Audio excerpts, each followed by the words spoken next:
OK guys, rozhodla jsem se, ano, sice už je úterý, asi 5 hodin, ale chci vám udělat tenhle jako celý můj týden, jak vypadá, nebo ne, že vypadá, tenhle týden jsem nějaká prostě produktivní, jako celkem dost. Vám to prostě jako chci zdokumentovat, protože kdo mě zná, tak ví, že se tohle u mě moc neděje. Já jsem měla dneska školu do 15:45 a teď ještě dodělávám nějaký zasraný referát, který má být na zítra na 1:00. A doufám, že to stihnu, než zapadne sluníčko, abych se šla projít. Kdyby vás někoho zajímalo, jako co asi já, jakožto velká kuchařka, kterou čeká za pár měsíců závěrečné zkoušky, dělám za referát, tak dělám, prosím vás, technologický postup na to, jak si udělat vejce na tvrdo, na měkko a na hnilíčko.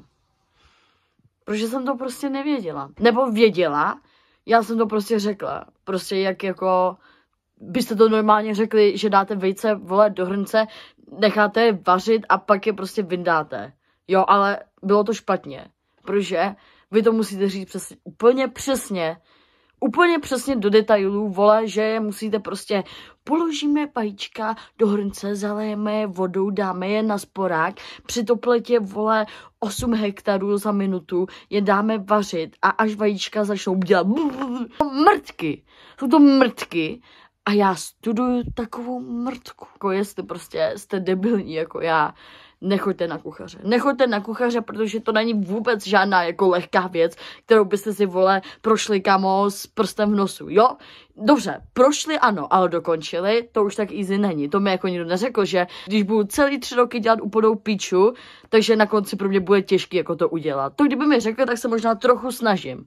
A pak na mě naběhnou lidi z Gimplu a pičo, řekni mi, vole, nevím, co se učíte na Gimplu, asi nic ne do života, vole.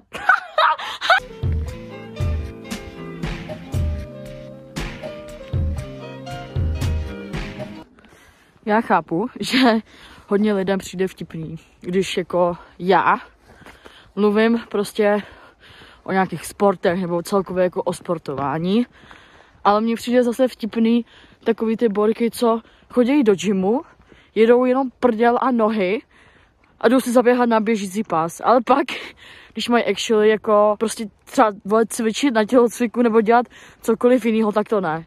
Kámo, jako OK, cvič si co chceš, cvičil si třeba jenom nohy a prdel, to je mi jedno. Ty vole, jako musíš zvládnout i přece něco jiného, ne?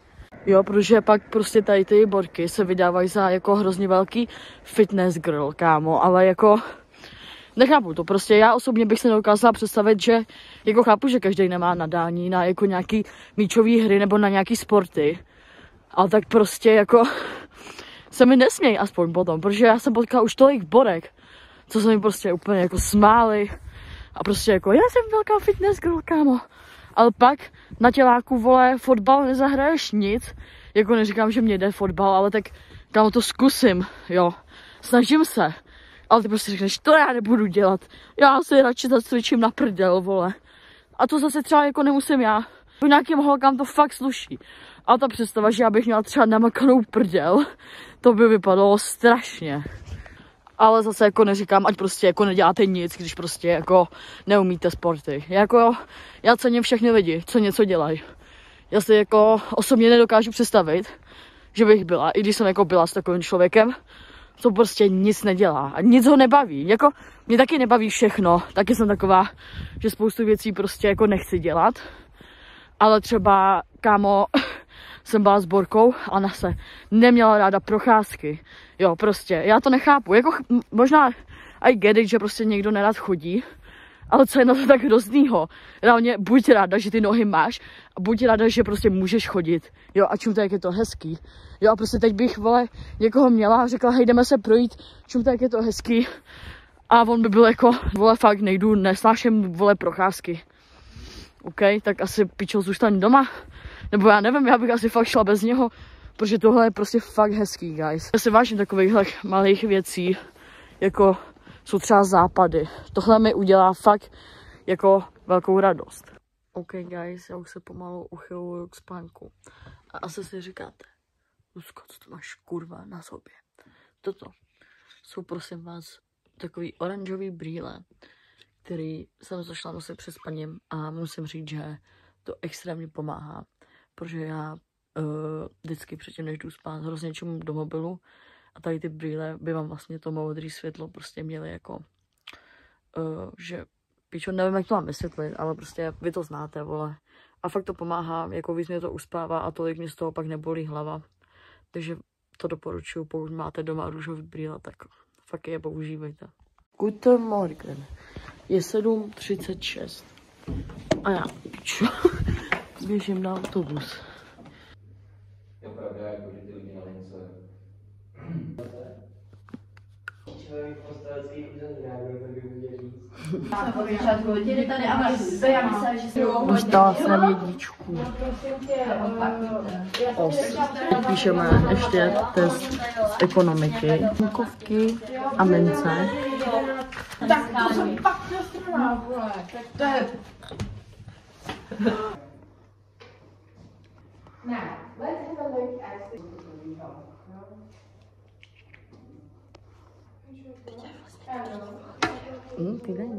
Už máme po školách a jdeme do Alberta.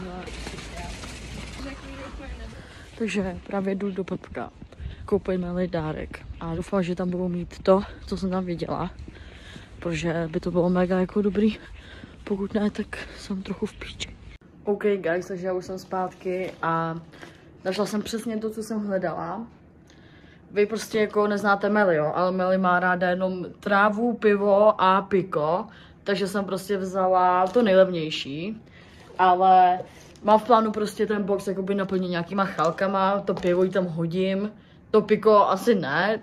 Doufám, že se jí to bude líbit, jako já nejsem moc dobrá v kupování dárku.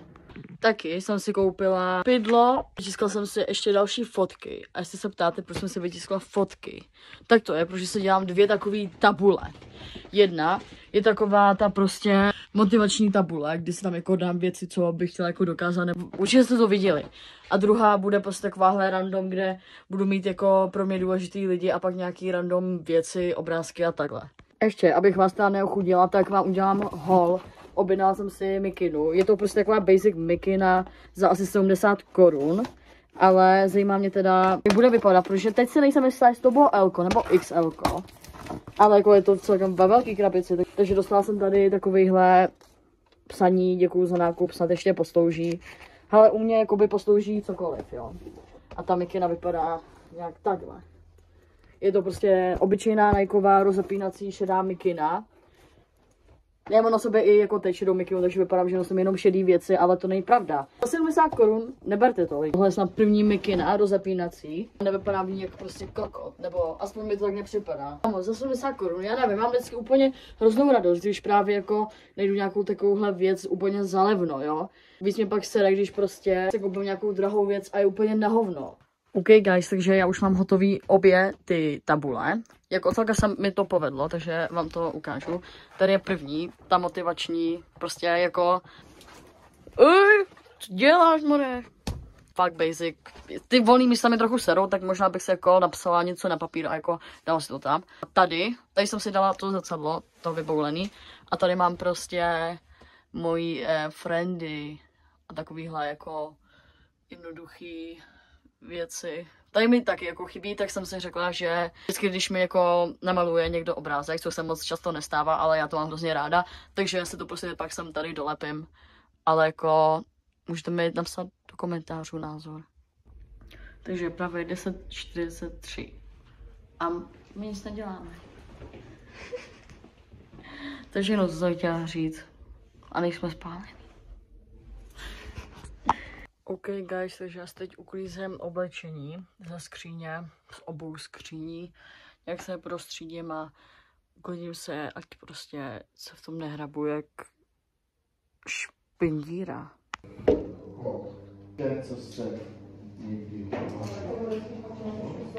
Hast. Zrovna třeba včera jsme měli gestern hatten wir ein Spaghetti. Gut. Já nevím. Pičo, on se vždycky sedne na tu lavici a nic nevidím tam moc. Ne, Takže je 14:05. Zatím jsme všichni soubr. Vlastně se, kdo je soubr? No, já jsem. Všichni jsme soubr, takže tady máme nejstarší naše. Pozdravte do vlogu. Teď je 16:45.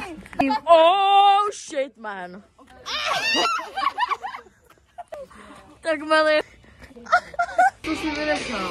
31. srpna. Květnu 7. Ne. Tak pojďte. Brusli v prdeli. Teď jsme se v Arku na retro party.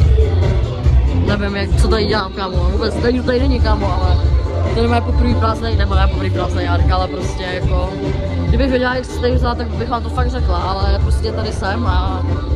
Nevím, vole, co tady budu dělat. Chci se mi srát, tak se budu vysrát. A takhle je to tak. Tam nejdeš vidět, tak si šneker. Ty vole, co to je? Pičo. Oh shit. Je to hovno celkem. OK. OK.